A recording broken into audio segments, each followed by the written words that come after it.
Come on, serious suggestions, please. I'm not trying to write a thriller here. It's supposed to be an essay, you understand? An essay! That means facts and logic. Well, if it's facts and logic you're after, you shot yourself in the foot with your choice of research topic, didn't you? The Tatara Suna mystery. When so much remains unexplained, there's little to be objective about. Unless, of course, you restrict yourself to textual criticism. Yeah, well, this is my teacher's area of research. I can't change that. But it's fascinating enough without having to sensationalize it, don't you think? The strange location, the missing details, a mysterious person. I want to write my essay on something interesting, and I'm interested in getting to the bottom of all this. That's the only reason I came to you. Yes, you came to me, so all the more reason to take my advice. The fact is, it's the dramatization that will make people want to read it. There's no getting around that. Okay, but... Did one of them just mention Tatara Suna? But that's all the way in Inazuma! Is it just Paimon, or is it kinda unusual for someone in Sumeru to want to write a paper about that? Everyone here's just going about their business. Maybe it really is just Paimon. Guess people here are free to research pretty much anything. Great! Let's go find out what this Tatara Suna mystery is all about.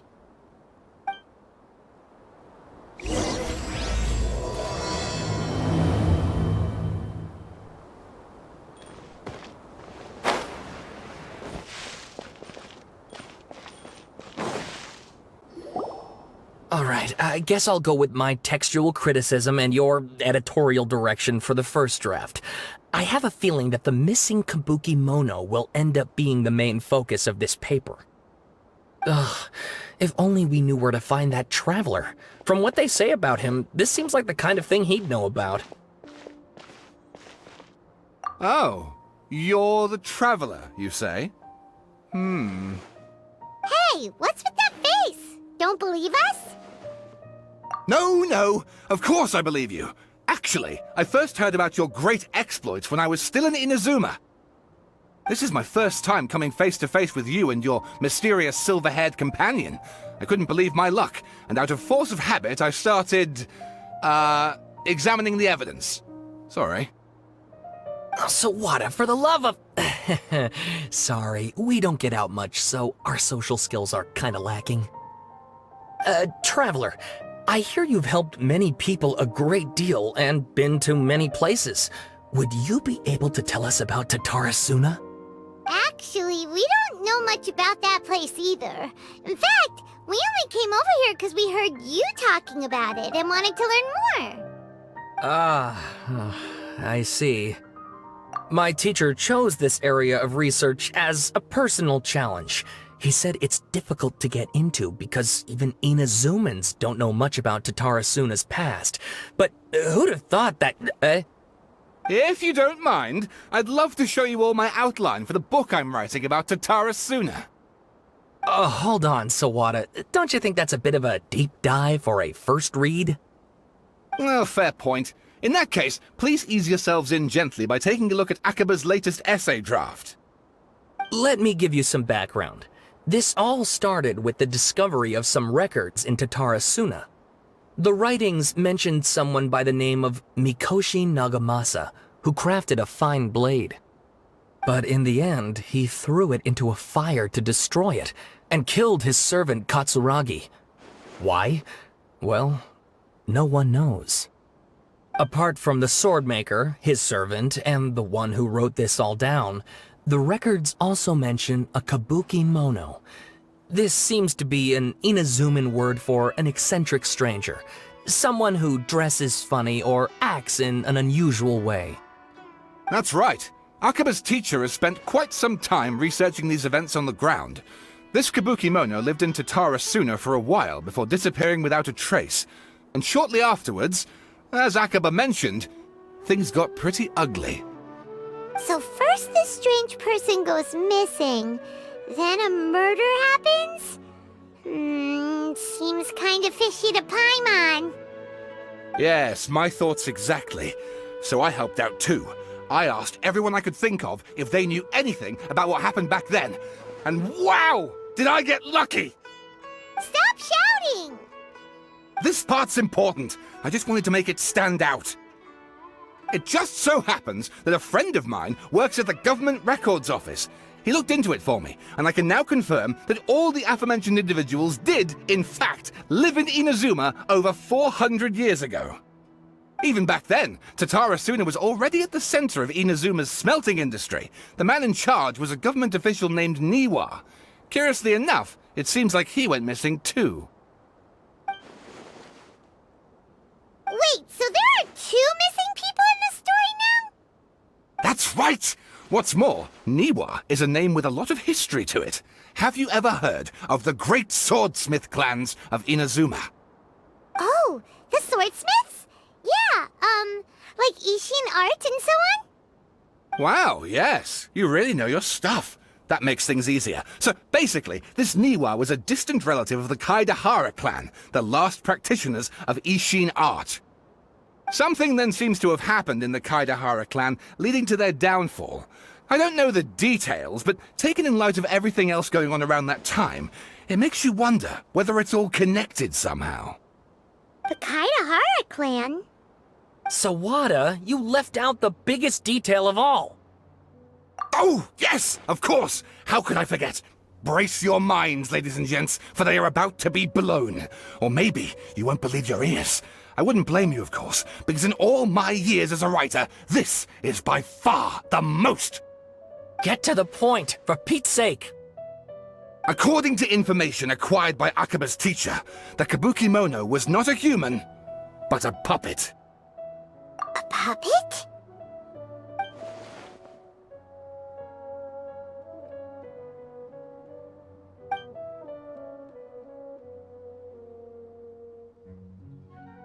Aha!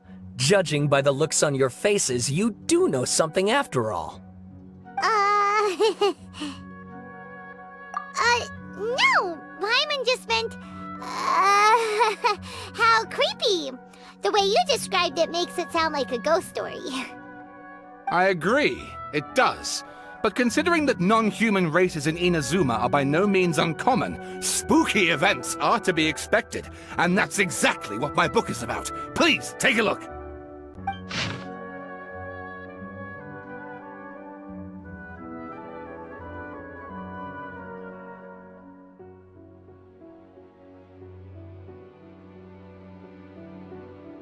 Oh, and please read my essay draft as well.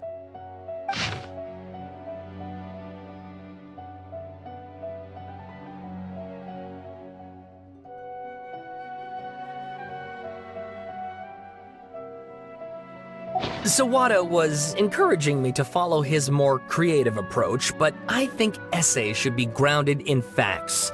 I don't think explaining everything away with mysterious forces will cut it. Oh, how about if I plug the holes in Sawada's narrative with political intrigue? Like, I could put a turf war between rival factions at the center of the whole series of events. Wait, you're allowed to just make stuff up? Pretty sure you've gone from essay to guessay there. Akaba, look. Your teacher has researched this extensively. I've reached out to everyone I could think of. Whatever information we have now is all that there is to know. This is as much detail as you're ever going to get. Besides, if there really was a political power struggle going on at anything like the level you seem to be suggesting, what hope would we ever have of finding out the truth? Good point. Okay, back to the drawing board, I guess. Give me some time. I need to find a new angle on this. We have some other stuff to do, so we'll have to say goodbye for now. Good luck with your essay! All right, thank you. If you find out any more info about all this, please do let me know. Thanks so much.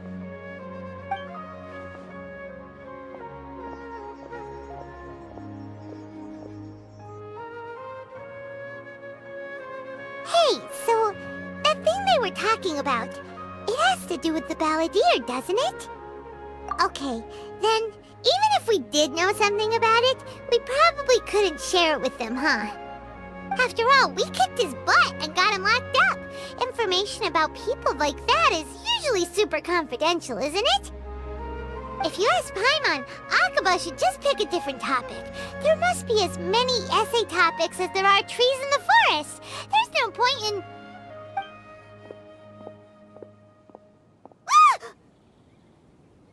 Hey, did you see that? He literally just went by, over there. It looked like... the Balladeer! No, it can't have been. He got locked up. Oh, quick, let's catch up and see.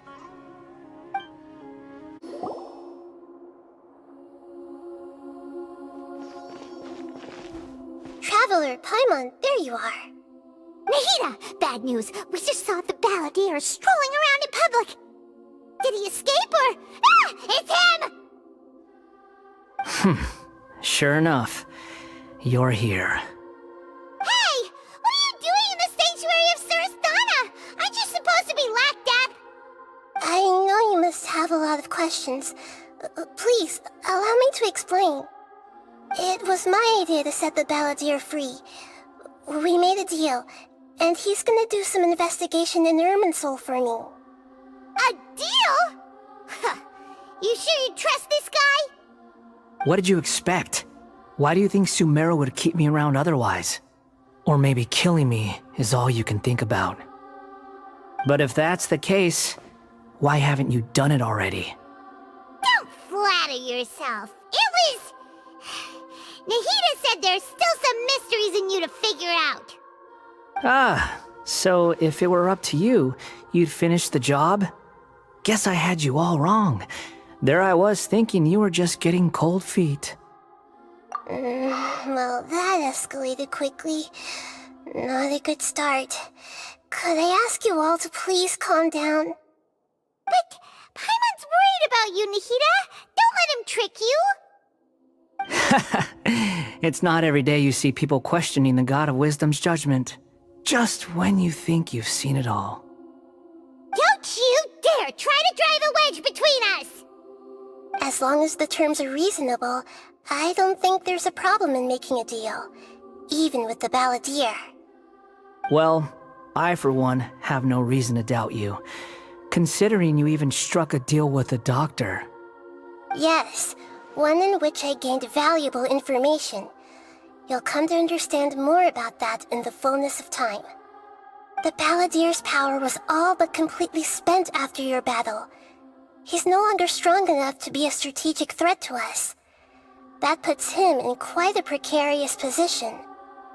Plus, he's a former Harbinger with knowledge of many of the Fatui's sensitive secrets. Being stuck here in Sumeru could make him a sitting duck, depending on how the Fatui plan to respond. Wait a second. Former? You mean, he's not a Harbinger anymore? I take no pleasure in saying this, but it seems as if the doctor had no intention of welcoming back a loser, so... Sometimes it's you using them, other times it's them using you. Most human relationships are this way. Certainly all the stable ones are. That's how it was between me and the Fatui, and also between each of the Harbingers. So as long as you have some value to offer, nobody will ever abandon you.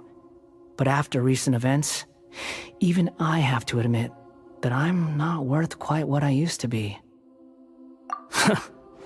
Well, if the Fatui are gonna reevaluate my utility, I need to have a backup plan for myself. As we discussed, I don't like causing harm to living beings, and you said you need protection. So, why not join forces with us? I think these two have made their objection to that idea fairly clear, don't you? And they're your friends, so I guess you'll be siding with them. Yeah, obviously! Nahida, don't listen to him! Then let's put that discussion to the side for now. We still have time. Today can be a trial run. Where we go from here will depend on how well we manage to cooperate today. All right, then I'll do what we agreed. Good. Go now, and keep in touch. Nahida, are you serious about this? Yes. I have my reasons for this decision. In fact, I'm largely doing it for your benefit. Yes.